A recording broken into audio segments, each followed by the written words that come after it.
একদিন এক গরিব ছেলে শহরে কাজ খুঁজতে বের হলো। পথে সে খুব ক্লান্ত হয়ে গেল। পকেটে মাত্র 2 টাকা ছিল। সে ভাবলো, এখন যদি কিছু খেতে পাই। এক দোকানে গিয়ে রফিক ধীরে ধীরে বলল, কাকু 2 টাকার কিছু খাবার হবে? দোকানদার হেসে বলল, 2 টাকার কিছু হয় না, দাঁড়াও তোমার জন্য একটু পানি আর বিস্কুট আনছি। দোকানদার তার থেকে টাকা নিল না। রফিক বিস্মিত হয়ে বলল, কিন্তু কাকু আপনি তো টাকা নিলেন না। দোকানদার হেসে বলল, বাবা সবকিছু টাকার বিনিময়ে হয় না।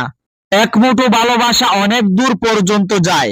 রফিক মনে মনে চিন্তা করলো, যদি কোনোদিন আমি বড় হই, আমি গরিবদেরকে সাহায্য করব। 10 বছর পর রফিক বড় ব্যবসায়ী হয়ে গেল। তার নিজের দোকান হলো, আর প্রতিদিন কিছু দরিদ্রকে খাবার দিয়ে বলতেন, এই পৃথিবীটা ভালোবাসায় চলে, লোভে নয়। শিক্ষা হলো, ভালোবাসা আর সহানুভূতি সবচেয়ে বড় সম্পদ।